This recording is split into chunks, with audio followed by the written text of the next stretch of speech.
السلام علیکم ورحمۃ اللہ وبرکاتہ۔ بسم اللہ والحمد للہ والصلاة والسلام علی اشرف رسول اللہ۔ ابھی تک ہم لغت العربیہ کا سیکنڈ پارٹ یعنی سیکنڈ چیپٹر المعجم اللغویہ و اہمیتها پڑھ رہے ہیں۔ اس میں سے 3-4 پیراگراف پڑھے تھے۔ لاسٹ ہم پڑھے تھے کہ خلیل بن احمد فراہیدی نے جو ڈکشنری لکھی العین، وہ عربی زبان میں سب سے پہلی ڈکشنری تھی، اور ابھی ہم اس ڈکشنری کے ترتیب اور اس کے اسٹرکچر کے بارے میں انشاءاللہ پڑھیں گے۔ تو سب سے پہلے ایک مرتبہ عبارت پڑھتے ہیں، دھیان سے سنیں۔ وقد جمع الخلیل بن احمد رحمہ اللہ فی معجم العین ثروة لغویة حائلة رتبها بطریقة خاصة، فقد جعل مخارج الحروف هي الأساس في ترتيب معجمه مبتدئا بأبعد مخرج الحروف وهو الحلق، جائلا حرف العين أول حرف في الترتيب، وذلك ما يفسر تسميته لمعجمه باسم العين، حيث جعل كل كلمة تبدأ بحرف العين تحت باب عين، وهكذا عمل مع بقية الحروف.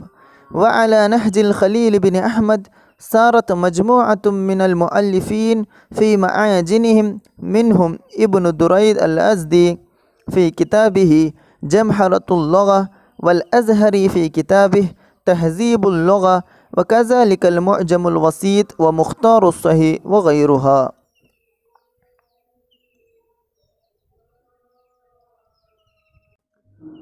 تو یہاں بتا رہے ہیں کہ خلیل بن احمد نے اپنی ڈکشنری میں بہت زیادہ ایک لغوی ثروت کو جمع کیے ہیں، اور اس کے ساتھ ساتھ یہ جو ترتیب یہاں بنائے ہیں وہ مخارج الحروف کے حساب سے بنائے ہیں۔ تو سب سے پہلے جو سب سے دور سے مخرج ہے، دور کا مخرج ہے، اس کو شروع کیے ہیں، یعنی حلق کے حروف کو کیا کیے ہیں، شروع کیے ہیں۔ پھر اس کے بعد اس سے نزدیک آنے والے، اس طرح ہم تجوید میں جس طرح پڑھے ہیں کہ حروف کے الگ الگ مخارج ہیں، تو پہلے حلق کے آتے ہیں، پھر اس طرف زبان سے اوپر لگ کے، پھر ہونٹ کے، اس طرح کے الگ الگ مخارج ہیں، تو سب سے دور والے جو ہیں اس سے شروع کیے ہیں۔ تو جس طرح حروف الحلق ہے تو سب سے پہلے عین سے شروع کیے، پھر اس کے حساب سے ایک ایک حروف سے کیا کیا شروع کیے۔ تو جتنے بھی عین کے الفاظ ہیں سب، یعنی عین سے شروع ہونے والے جتنے بھی الفاظ ہیں یہ عین کے باب کے اندر ڈال دیے ہیں۔ تو ابھی معنی دیکھو، وقد جمع الخلیل بن احمد، خلیل بن احمد نے جمع کیا رحمہ اللہ، فی معجم العین، العین ڈکشنری میں جمع کیے، ثروة لغویة ہائلہ، ثروت معنی بتائے تھے، ثروت یعنی بہت زیادہ ایک سرمایہ، لغویۃ لغوی سرمایہ، ہائلہ ہائل معنی بہت زیادہ عظیم، بہت زیادہ لغوی سرمایہ جمع کیے ہیں۔ رتبہ اس کو ترتیب دیے ہیں، بطریقۃ خاصۃ، خاص ایک طریقے میں، اسٹرکچر میں، انداز میں ترتیب دیے ہیں۔ تو فقد جعل، تو وہ بنا دیے، مخارج الحروف، حروف کے مخرجوں کو، ہی الاساسہ، اساس معنی اسی کو بیسس، وہی ہے بنیاد، ہی الاساسہ اسی کو بنیاد بنا دیے، فی ترتیب معجمہ، ان کی ڈکشنری کی ترتیب کرنے میں مخارج الحروف کو کیا کیا، بیسس بنائے، اسی پر بنیاد بنائے، اس کے حساب سے سب کچھ کیے۔ مبتدئاً شروع کرتے ہوئے، بأبعد مخرج الحروف، سب سے دور والا، حروف کے مخرجوں میں سب سے دور والا ہے، یعنی ہمارے حلق سے یا زبان سے جو سب سے ہمارے اندر سے سب سے دور سے جو الفاظ ہم نکالتے ہیں اس کے حساب سے، بأبعد دور سے، مخرج الحروف حروف کے مخرجوں سے سب سے دور سے شروع کرتے ہوئے، وہو الحلق، وہ کون سا ہے، حلق ہے، جائلاً بناتے ہوئے، حرف العین، عین حرف کو بنائے، اول حرف فی الترتیب، ترتیب میں سب سے پہلا حرف بنا دیے، وذالک، اور یہ، ما یفسر تسمیتہ، تسمیت ان کا یہ جو نام رکھنا، ما یہ ایسی چیز ہے جو یفسر تسمیت ان کا یہ نام رکھنا، ان کے ڈکشنری کا جو نام رکھے ہیں، لمعجمی، ان کے ڈکشنری کا نام رکھنے سے ہی یفسر یعنی بیان کرتا ہے، باسم العین، تو عین بولے تو اس میں یعنی حروف العین سے، حلق سے، تو العین سے اس میں کیا ہے، شروع ہے، سمجھ میں آتا ہے۔ حیث جعل کل کلمۃ، اس طرح سے کہ جعل کل کلمۃ، ہر ایک کلمہ جو تبدأ شروع ہوتا ہے، بحرف العین، عین حرف سے شروع ہونے والے تمام کلمات کو وہ کیا کیے، بنائے رکھے، تحت باب عین، عین باب کے اس کے اندر پورے بیان کیے۔ وہکذا اسی طرح عملہ ایک عمل کیے کام کیے ما بقیت الحروف باقی تمام حروفوں کے ساتھ بھی وعلی نہج الخلیل بن احمد نہج منا انداز میں اسٹرکچر میں وعلی نہج الخلیل بن احمد خلیل بن احمد کے انداز میں سارت مجموعۃ من المؤلفین مجموعت مانا جماعت مؤلفین یعنی تالیف کرنے والے تالیف کرنا بولے تو اس طرح جمع کرنا اور تصنیف بولے تو اپنے سے لکھتے ہیں تالیف بولے تو کیا ہے بہت ساری چیزوں کو جمع کر کے ایک اس طرح کتاب وغیرہ میں جمع کرنا اس کو بولتے ہیں تالیف تو اسی طرح بہت سارے مؤلفین سارت مجموعۃ من المؤلفین سارا اسرمنا اس طرح چلنا سارت مجموعۃ من المؤلفین اسی طرح بہت سارے مؤلفین میں بھی کیا فی معاجمہم ان کے ڈکشنریوں میں منہم ان میں سے ایک ہے ابن درید الازدی ابن درید الازدی ہے ان کی کتاب ہے فی کتابہ جمہرۃ اللغہ اس میں بھی وہ اسی طرح یہی انداز کو کیا کیے قائم کیے ہیں اور اس کے بعد نیکسٹ والازہری اسی طرح ازہری ان کا نام کیا ہے پورا نام ازہری کا محمد بن احمد بن الازہری ہے محمد بن احمد بن الازہری محمد بن احمد اوکے تو وہ بھی اپنی کتاب تہذیب اللغہ میں بھی کیا کیے ہیں اسی طرح اسٹرکچر کو قائم رکھیں اسی طرح وکذالک المعجم الوسیط بھی اسی طرح ہے وہ مختار الصحیح یہ بھی ایک ڈکشنری ہے ان میں بھی ایسا ہے وغیرہ اس طرح اور بھی ڈکشنریاں ہیں تو ان کا اسٹرکچر خاص تھا یعنی حروف مخارج الحروف کے حساب سے وہ ڈکشنریوں کو کیا کیے ترتیب کیے اب نیکسٹ پیراگراف کی طرف بڑھتے ہیں ایک مرتبہ عبارت سنو وَهُنَاكَ مَجْمُوعَةٌ مِّنَ الْمَعَاجِمِ لَمْ يَكُنْ تَعْلِيفُهَا حَسْبَ التَّرْتِيبِ الَّذِي انْتَهَجَهُ الْخَلِيلُ بْنُ أَحْمَدَ وَإِنَّمَا رُتِّبَتْ أَبْوَابُهَا وِفْقَ التَّرْتِيبِ الْمَعْرُوفِ لِلْحُرُوفِ الْهِجَائِيَّةِ غَيْرَ أَنَّهُمْ سَلَكُوا طَرِيقَتَيْنِ مُخْتَلِفَتَيْنِ فِي تَرْتِيبِ الْكَلِمَاتِ اللُّغَوِيَّةِ فَبَعْضُهُمْ رَتَّبَ كَلِمَاتِ مُعْجَمِهِ وِفْقَ أَوَّلِ حَرْفٍ فِيهَا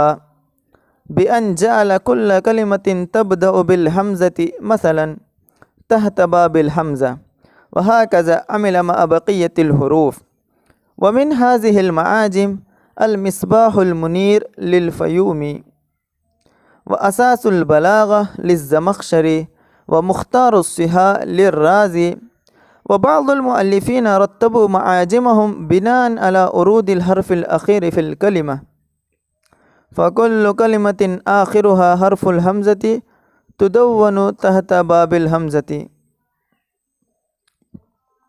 وهكذا إلى آخر الحروف الهجائية ومن هذه المعاجم الصحاح للجوهري ولسان العرب لابن منظور والقاموس المحيط للفيروزآبادي وتاج العروس للزبيدي وَهِيَ مُتَوَافِرَةٌ فِي مُعْظَمِ الْمَكْتَبَاتِ اب اس کا معنی سنو وَهُنَاكَ اور یہاں مطلب اسی طرح کے مجموعۃ من المعاجم بہت سارے اور بھی ڈکشنریوں کے ایک جماعت ہے بہت سارے ایسے ڈکشنریاں ہیں لم یکن تالیفها اس کی تالیف اس کے ترتیب نہیں ہوا ہے حسب الترتیب الذی اس ترتیب کے حساب سے جس کو انتہجہ الخلیل بن احمد خلیل بن احمد نے جس طرح نہج بنایا انتہجہ بولے تو ترتیب کیے نہج بنائے انتہجہ ینتہج منا اس طرح ترتیب کیے جس طرح خلیل بن احمد نے ترتیب کیا اس طرح دوسرے اور بھی بہت سے ڈکشنریاں ہیں جو ان کے ترتیب کے خلاف آئی ہیں وَإِنَّمَا رُتِّبَتْ أَبْوَابُهَا اور اس کے جو ابواب ہیں اس کو ترتیب دیا گیا ہے وفق ترتیب المعروف جو ترتیب المعروف جو مشہور ہے للحروف الہجائیہ حروف ہجائیہ یعنی الف با جو ترتیب ہے اس ترتیب کے حساب سے ہی کیا کیے ہیں ڈکشنریوں کو بنائے ہیں حروف الہجائیہ جو ہمیں ترتیب پڑھتے ہیں الف با تا سا جو ترتیب پڑھتے ہیں اسی ترتیب کے حساب سے کیا کیے ہیں ڈکشنری کو بنائے ہیں غیر انہم لیکن وہ لوگ سلک مانا داخل ہونا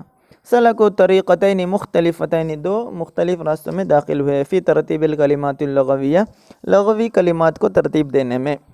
فبعضهم ان میں سے کچھ حضرات کیا کیے رتبہ ترتیب کیے کلمات معجمہ ان کے ڈکشنری کے کلمات کو وفق اول حرف فیہا ان میں سے جو سب سے پہلا حرف ہے اس کو یعنی وہ کیا ہے حمزہ ہے بأن جعل اس حیثیت سے کہ وہ بنائے کل کلمت تبدأ بالحمزہ ہر ایک کلمہ جو حمزہ سے شروع ہوتا ہے مثلا مثال کے طور پر تحت باب الحمزہ اس کو حمزہ کے باب کے اندر ڈال دیے. تو پہلا حرف حمزہ ہے تو حمزہ کے اندر تمام جو حمزہ سے شروع ہونے کلمات کو شامل کیے. وَهَكَذَا عَمِلَ مَعَ بَقِيَّةِ الْحُرُوفِ، اسی طرح تمام باقی حروفوں کو بھی کیے، جس طرح آج ہم دیکھتے ہیں. وَمِنْ هَذِهِ الْمَعَاجِمِ، ان ڈکشنریوں میں سے ہیں المصباح المنیر، نمبر 1 ہے المصباح المنیر. وہ کس کی ہے؟ احمد بن محمد بن علی الفیومی ان کی. پھر اس کے بعد ہے وہ اساس البلاغہ، نیکسٹ ہے اساس البلاغہ، یہ ہے الزمخشری، زمخشری امام جار اللہ زمخشری نام ہے، محمود بن عمر، ان کی تفسیر بھی ہے بہت مشہور کشاف بول کے، وہ ہے ان کی ہے ڈکشنری ہے. نیکسٹ ہے مختار الصحاح للرازی، یہ کون ہے؟ محمد بن ابی بکر بن عبد القادر الرازی ہیں، ان کی ڈکشنری ہے. وبعض المؤلفین، اور کچھ مؤلفین حضرات رتبوا ترتیب کے معاجمہم ان کے ڈکشنریوں کو بناءً علی ورود الحرف الاخیر فی الکلمہ، بناءً اس حساب سے کہ علی ورود الحرف الاخیر، لاسٹ والے حرف کے حساب سے، فی الکلمہ ایک کلمہ میں سب سے آخری حرف جو آ رہا ہے اس کے اعتبار سے، اس پر بنا کرتے ہوئے، اس کے اعتبار سے اس پر اس کو بیسک بناتے ہوئے کیا کیے، اپنی ڈکشنریوں کو ترتیب کیے. تو فکل کلمۃ آخرها حرف الحمزتی، تو تمام کلمت جس کے آخر میں حمزہ ہے، حرف الحمزہ ہے،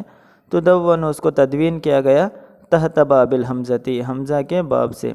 تو دو طرح سے بتائے تھے، ایک کیا ہے جس کا اسٹارٹنگ حمزہ ہے اس کو حمزہ کے باب میں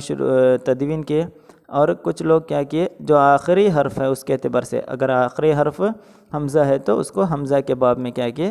شامل کیے. وَهَكَذَا إِلَىٰ آخِرِ الْحُرُوفِ الْحِجَائِيَّةِ، اسی طرح تمام حروف ہجائیہ تک ایسے ہی وہ لوگ کیے. تو کچھ لوگ سٹارٹنگ میں اگر حمزہ ہے تو اس کو حمزہ کے باب میں کیے، اور کچھ لوگ آخر میں اگر حمزہ ہے تو اس کو. وَمِنْ هَذِهِ الْمَعَاجِمِ، ان ڈکشنریوں میں سے ہیں الصحاح للجوہری، جوہری امام کے لیے، ان کا نام کیا ہے؟ اس کو تاج اللغتی و صحاح العربیہ بھی کہتے ہیں. ان کا نام ہے ابو نصر اسماعیل بن حماد الجوہری. پھر نیکسٹ ہے لسان العرب، یہ بہت ہی بڑی ڈکشنری ہے، ابن منظور محمد بن مکرم بن علی ان کا نام، عربی زبان کی بہت بڑی ڈکشنری ہے. والقاموس المحیط، اور قاموس المحیط ہے، یہ کس کی ہے؟ ابو طاہر مجید الدین